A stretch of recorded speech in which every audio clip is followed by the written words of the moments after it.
Hello guys, माझं नाव आहे दिव्या. आज गुरुवारचा दिवस होता, त्यामुळे सकाळी लवकर उठून घरातील सर्व कामे आवरून घेतली. त्यानंतर चहा बनवून पिऊन घेतला. सर्व कामे आवरून त्यानंतर देवपूजेला सुरुवात केली. नंतर देवपूजा वगैरे करून घेतली.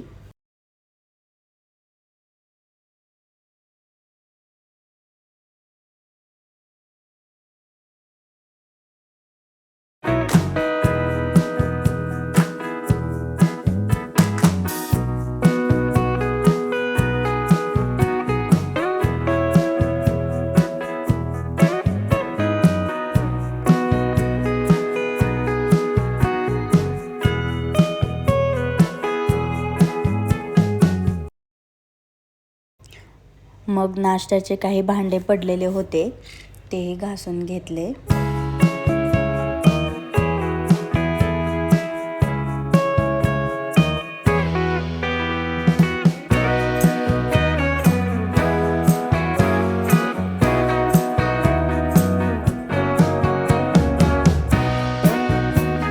सर्व भांडे व्यवस्थित क्लीन करून घेऊन किचन क्लिनिंग करून घेतली.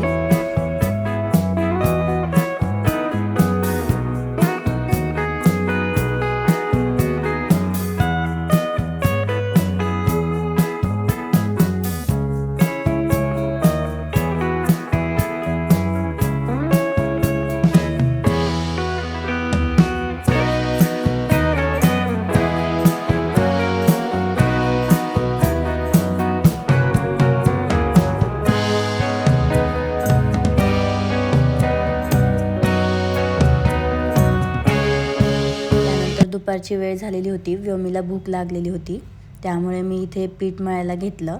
चपातीचं पीठ मळून घेतलं. इथे पीठ मळून मी रेस्टसाठी याला 5 मिनटे याला रेस्टसाठी ठेवून दिलं. त्यानंतर मी डुगूसाठी म्हणजे व्योमीसाठी एक चपाती बनवायला घेतली.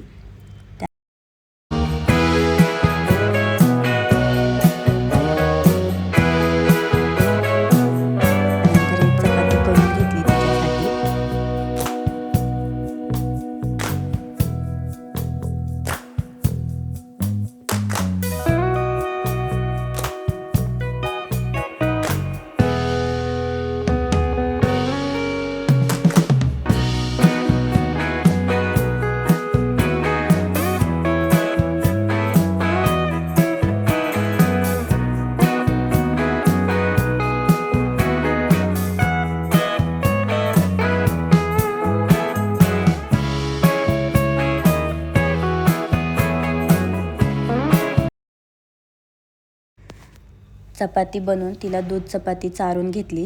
एवढी सर्व कामे करता करता मला संध्याकाळ झाली होती. त्यानंतर पटकन पूजेची तयारी करण्यास सुरुवात केली.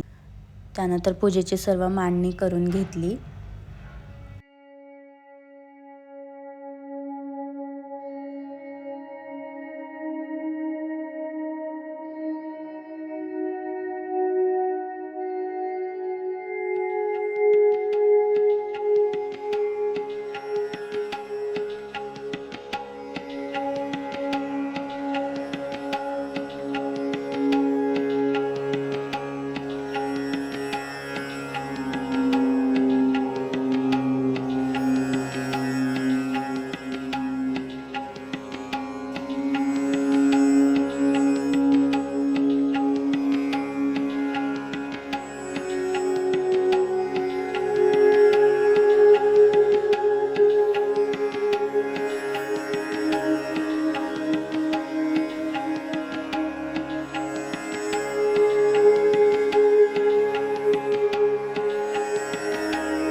पूजेची सर्व मांडणी करून झाल्यावरती इथे मी गुरुवारच्या व्रताची कहाणी वाचण्यास सुरुवात केली. कहाणी तर सर्वांना माहितीच आहे, तरी पण मी थोडक्यामध्ये सांगते. कहाणीमध्ये एक राजा भद्रशवा व राणी सुरचंद्रिका एका राज्यात राज्य करीत असतात. राणीला व्रताचा विसर पडत असतो. महालक्ष्मी म्हातारीचं रूप घेऊन तिला आठवण करून देण्यास आलेली असते, पण राणीने तिचा अपमानच केला. पण तिच्या मुलीने महालक्ष्मीच्या रूपात असलेल्या म्हातारीकडून व्रताचा वसा घेतला व नंतर पुढे जाऊन तिचा विवाह एक मालधर नावाच्या राजाशी झाला. तिचा विवाह झाल्यानंतर ती लक्ष्मीव्रताच्या कृपेने तिचा संसार सुखाचा होतो. तिची मुलगी राणीला व्रताची आठवण करून देते. राणी व्रताचा वसा घेते व त्यांची परिस्थिती सुधारते. परत राजा राणी सुखाने संसार करू लागतात त्यांच्या राज्यामध्ये. अशा प्रकारे कहाणी वाचून देवीची आरती करून नैवेद्य दाखवून उपवास सोडला. असा होता आजचा दिवस. चला भेटूयात नेक्स्ट व्लॉगमध्ये. व्हिडिओ आवडल्यास व्हिडिओला लाईक करा आणि सबस्क्राईब करा. चलो बाय बाय.